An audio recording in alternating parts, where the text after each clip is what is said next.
Hey folks, welcome to our channel. What's your biggest financial challenge right now? Is it debt, high prices, not making enough? Drop it below because you're not alone.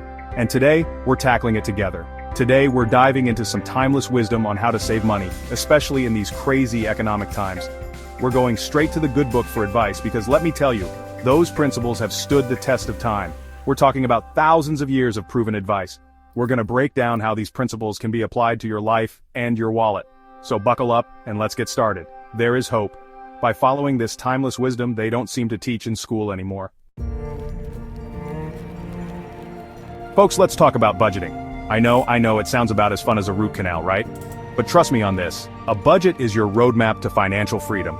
It's about taking control of your money, telling it where to go, instead of wondering where it went. Proverbs 27 verses 23 to 24 tells us, "Know well the condition of your flocks, and give attention to your herds, for riches do not last forever."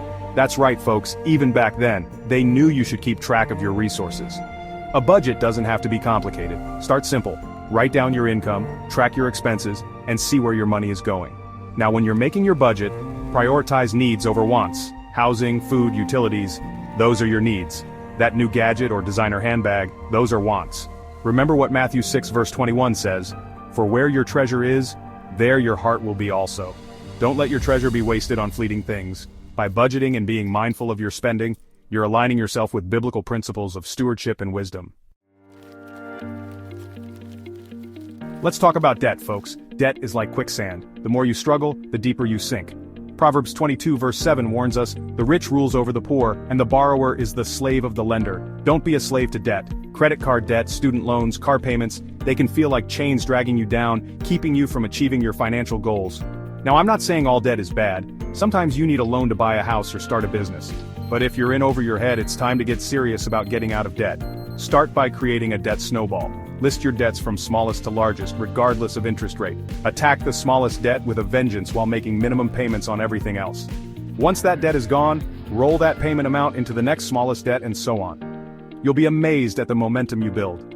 Remember, Proverbs 13 verse 11 says, "Wealth gained hastily will dwindle, but whoever gathers little by little will increase it." Be patient, be disciplined, and watch those debts disappear. Saving money. It might sound about as exciting as watching paint dry, but let me tell you, it's one of the most important things you can do for your financial future. The Bible talks a lot about saving. In Proverbs chapter 6 verses 6 to 8 it says, "Go to the ant, O sluggard, consider her ways and be wise. Without having any chief, officer, or ruler, she prepares her bread in summer and gathers her food in harvest." Even those little ants understand the importance of saving for the future. Start small if you have to and pay yourself first. Even $5 or $10 a week adds up over time. Think of saving like planting seeds. You might not see the results immediately, but with patience and consistency, you'll reap a bountiful harvest. Build an emergency fund, folks. Life throws curveballs, job loss, medical emergencies, car repairs. Proverbs chapter 21 verse 20 says, "The wise store up choice food and olive oil, but fools gulp theirs down." Don't be caught off guard. Having an emergency fund gives you peace of mind and keeps you from going into debt when unexpected expenses pop up.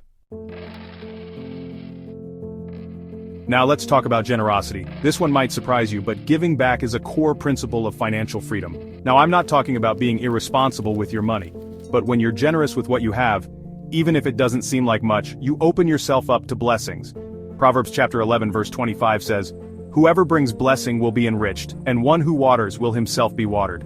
When you're generous, you're telling God that you trust in His provision. You're saying, "God, I know you'll take care of me and I want to be a blessing to others." Find a cause you're passionate about, a charity doing good work, or someone in need. Give what you can, cheerfully and without expecting anything in return. You'll be amazed at how much you receive in return, not necessarily financially, but in ways you never imagined.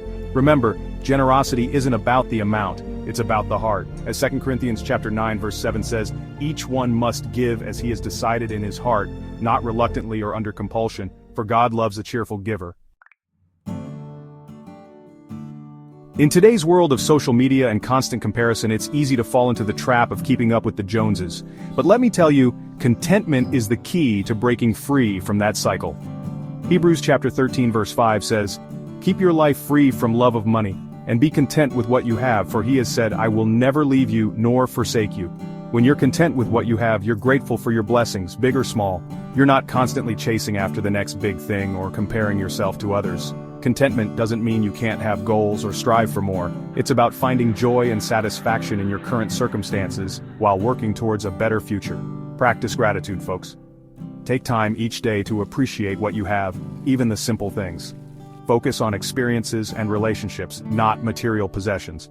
Remember, true wealth isn't measured by the size of your bank account but by the richness of your life. In summary, here are the 5 principles to unlock financial freedom. First, create your financial roadmap to freedom.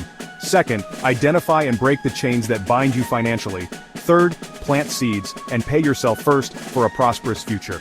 Fourth, unlock blessings through generosity. And finally, avoid the comparison trap and live a life of abundance. Remember, financial freedom is a journey, and you're not alone. Together, we can achieve it.